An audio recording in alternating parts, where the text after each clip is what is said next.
Your mind is under siege. Every day, thousands of notifications, alerts, and interruptions compete for your attention. The average person now switches tasks every 3 minutes, and it takes the brain nearly 25 minutes to regain full focus after each interruption. This constant fragmentation isn't a personal failing. It's a design problem built into modern life. But here's what neuroscience and ancient philosophy both reveal. Your ability to concentrate is a skill you can build, and the methods to do it are simpler than you think.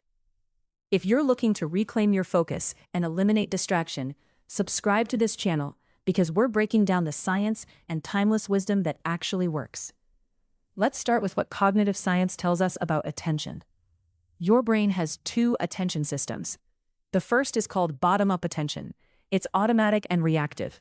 When your phone buzzes, when you hear a loud noise, when something moves in your peripheral vision, your brain hijacks itself. The second system is top-down attention, and this is where your power lives. Top-down attention is deliberate, voluntary, and conscious. It's what you use when you decide to read a book, solve a problem, or have a meaningful conversation. The problem is that your bottom-up system is faster and louder. Your phone is engineered by teams of psychologists and engineers specifically to trigger it.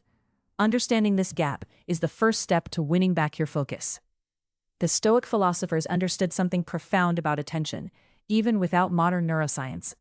Marcus Aurelius, the Roman emperor who ruled one of the world's largest empires, wrote repeatedly about the power of choosing where to direct his mind. He understood that while he couldn't always control external events, he had absolute authority over his internal attention. He wrote that we suffer more often in imagination than in reality, and imagination is just attention directed at the wrong things. The Stoics called this practice prosoc, which means mindfulness or attention. It wasn't meditation in the modern sense. It was moment-to-moment awareness of where your attention was going, and the deliberate choice to redirect it. This ancient practice maps almost perfectly onto what modern neuroscience now calls executive function. Here's the practical bridge between science and stoicism. Your prefrontal cortex, the part of your brain responsible for executive function and deliberate attention, is like a muscle. It gets tired. When you use it to resist distractions, it depletes a neurochemical called dopamine in the prefrontal regions. This is why late in the day, your focus crumbles. You're not weak, you're neurochemically depleted. The Stoics understood this too, even if they used different language. They recommended building practices that preserve your mental energy and direct it toward what matters. They didn't tell you to white-knuckle your way through the day. They told you to structure your life so that the hard choices were already made before you were tired. This brings us to the first concrete technique: environmental design. You cannot willpower your way past distraction if your environment is engineered to distract you. The Stoics would recognize this immediately. Epictetus taught that we should remove ourselves from situations that lead us astray. He didn't say to develop more self-control around vice. He said to leave the room where vice lives. Modern neuroscience agrees completely. When your phone is on the desk in front of you, your prefrontal cortex is actively working to ignore it, even when it's face down and silent. This is called cognitive load, and it reduces your available attention by as much as 10%. Put the phone in another room. Close the browser tabs you're not using. If you work from home, have a single space for focused work that is separate from leisure. Your environment should be screaming at you to concentrate, not whispering invitations to distract yourself. Make this change and notice the difference immediately. The second technique is what researchers call implementation intentions. Instead of relying on willpower in the moment, you create if-then rules ahead of time. The Stoics practiced something called premeditatio malorum, or negative visualization, which served a similar function. You imagine ahead of time what challenges you'll face, and you decide your response in advance.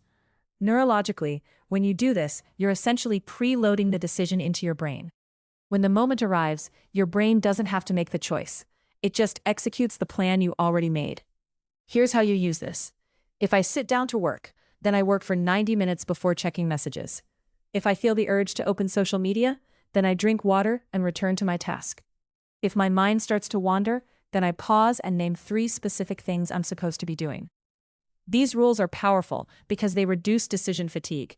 You're not fighting your impulses in real time. You're following a script you already decided on. Like this video if you've noticed how much environmental design actually affects your ability to focus. It's often the invisible factor that separates people who can concentrate from people who can't. The third technique bridges attention and meaning. Know exactly why you're doing what you're doing. This is where Stoicism becomes most relevant. The Stoics weren't ascetics who rejected pleasure or achievement. They were pragmatists who asked constantly, what is this action for? What is its purpose? When you sit down to work, you shouldn't just know what you're doing, you should know why it matters. Neuroscientifically, when you connect a task to a larger purpose or value, you activate your brain's salience network. The task becomes intrinsically motivating, which means your brain releases dopamine not when you finish, but when you're engaged in the work itself. This is the opposite of procrastination, where you're only motivated by the future relief of finishing. Purpose rewires your brain to want to focus. The Stoics understood this too. Marcus Aurelius would remind himself that every action was connected to virtue, to duty, to something larger than comfort or distraction. You don't need to believe in virtue in the classical sense. You just need to ask yourself genuinely, why does this matter? What will this enable me to do? How does it serve what I actually care about? Now let's talk about the biology of attention renewal. Your prefrontal cortex can't stay in peak focus forever, and pretending otherwise is working against your own neurology. The Stoics didn't have the science, but they had practice. They built their days around periods of intense focus, followed by deliberate rest. They weren't resting because they were weak. They were resting because they understood rhythm. Modern neuroscience shows that your brain has an ultradian rhythm, a cycle of about 90 minutes of focus, followed by a natural dip in attention. When you ignore this rhythm and just power through, you're not building concentration. You're building fatigue and resentment. Instead, work in 90-minute blocks when you can. After each block, take a real break. Move your body. Step outside. Let your default mode network activate. This is the part of your brain that daydreams and makes unexpected connections. After a true rest, your prefrontal cortex comes back stronger. The Stoics called this practice odium, or productive leisure. They understood that not all non-work time is equally restorative. Scrolling on your phone isn't rest. It's just a different kind of work that depletes you further. There's one more critical element that both science and Stoicism emphasize: acceptance of what you cannot control. One of the deepest reasons people struggle with focus is that they're divided.